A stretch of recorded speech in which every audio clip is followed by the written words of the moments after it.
However, history remembers me before I was a president. It shall only remember a fraction of the truth. You hear a title like Abraham Lincoln Vampire Hunter, and your mind instantly goes into, is this some kind of laugh-in sketch? But it's not. And for you, sir, obviously this does fit into a lot of the theme that you enjoy as a filmmaker, so what was the attraction? Well, just that. I got interested in it even before Seth wrote the book. My agent sort of sent me, this guy was going to write this book. And just when I heard the title, it was the kind of movie that I would have loved seeing when I was a kid, like in the 70s. I would have this is the kind of movie I would have went to see. So that's what I loved about it, is that just because I knew, it sounds out there and all, but it wasn't a joke. It is not a joke, and it actually makes a lot of sense. I mean, I remember looking at images of Lincoln and just looking at the guy going like, boy, he looks like he's up at night hunting vampires. He's got that vibe about him, So, I mean, it just made a lot of sense. What is it between your own aesthetic and Timur's that you think that is so complementary to each other? Because you're both very wildly different filmmakers, but you do have a shared sense of why fantasy can be so entertaining for us as an audience. Well, I mean, originally we were going to produce it, and then as I started talking to Timur, and I could just see how into it he was getting it, and I just thought, like, well, he's the perfect director, for it, because he was so into it, and the way he would talk about it, the way he sort of was thinking about it, so it just made a lot of sense that he did it, and also the fact that America is basically a country of immigrants. It seemed to make sense that somebody like from Russia or wherever could really bring something to it, and and I was so happy that he was so into it, doing it.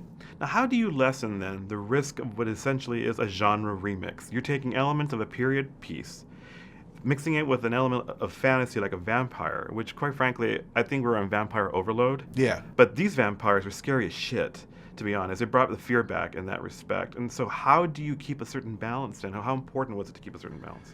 Well, I mean, the point is not to treat it like a joke. I mean, the thing was, what Seth wrote it made sense. So that was the great thing about it. It's got this kind of surreal, idea about it, but everything was sort of based on a strangely accurate historical account of Lincoln. So I think that was the key, is just treating it seriously. We're lacking heroes in our real age, to be honest, and it's a very chaotic age. The parallels to what America was going through during the 1800s, during Lincoln's time, are resonating today.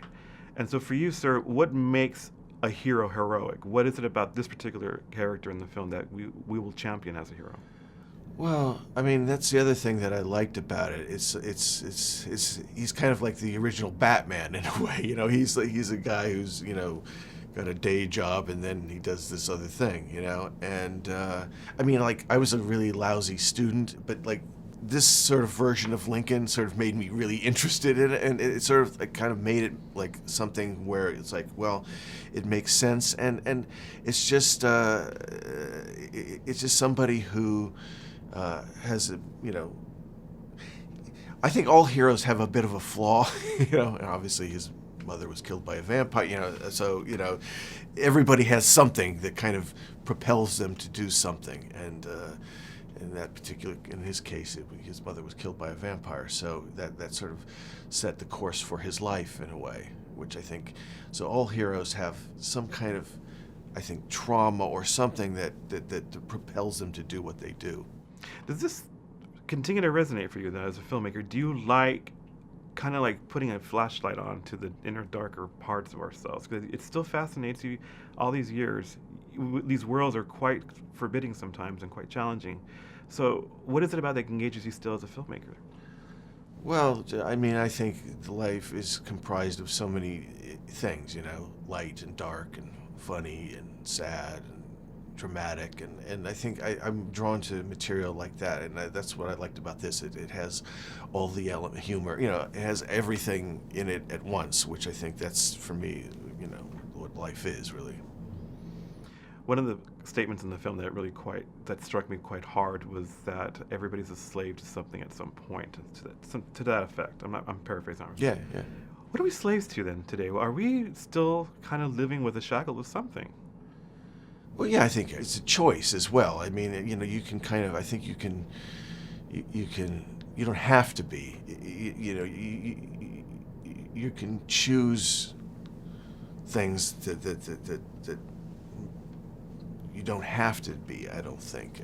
But I think that there's so many elements in life that you know, yes, there's aspect of that that's true, but you have a bit of a choice, I think. It's getting harder and harder to make. I really, because I'm sitting there watching the film last night. I think it was the Gettysburg sequence, and it made me realize, we haven't come very far. Like, we're still fighting some sort of evil. And will there ever be any time? Do you have the hope that at some point there will no longer be any real evil walking this earth, or is that just part of who we are? I think that's life. You know, I mean, I think that is the way it is. I mean, it's nice to think that it won't be that way or it can't be that way, and I think it's, you know, everybody can do their own personal, you know, thing to try to not have that happen, but you know, it's there. Do you try to keep a hands-on approach when you're not the director of a film? Is it important for you to either stand back and let the filmmakers take their initiative, or do you find a way to kind of carefully impose your own vision as well? No, I think being a director myself, you know, I feel like, you know, I know how hard that it can be, and so for me, it's like, and especially with somebody like Timur, you know, I wanted to see his version of the movie, so, you know, it's like, it's not something where I just try to be supportive, and like I said, I just got so, you know, I got into the, you know, the original material and just thought, you know, so, you know, well, for me, it's more trying to just get the project done, you know, made, and you know, with somebody like him, you know, it's just more like just seeing what he does, you know. You guys use 3D well, I have to say, and I am getting to the point I'm thinking like, what?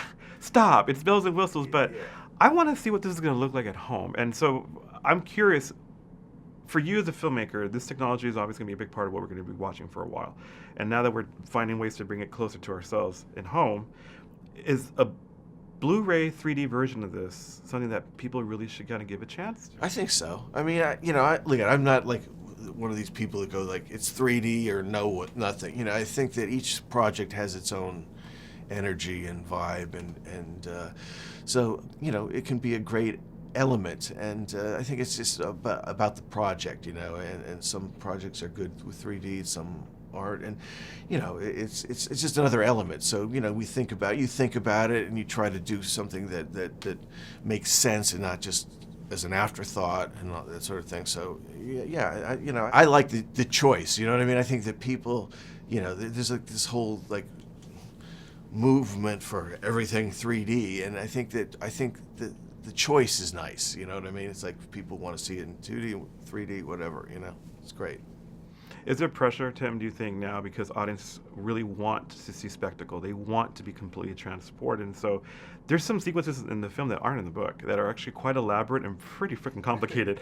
So was there pressure to kind of expand even Seth's original vision to something much more grand, or no? No, I don't think there was any pressure with that. It was just more of a case of just, because the idea is so out there, it just sort of lent itself to going out there a bit more, so. I love marketing speak that gives audiences a choice to answer a question. And I have to admit, I'm kind of taken by the idea of vampires or patriots. That we were told, are you a vampire or are you a patriot? But in this case, I'm kind of curious from you what your answer would be. Which side would you land on? Both, you know. I go both ways.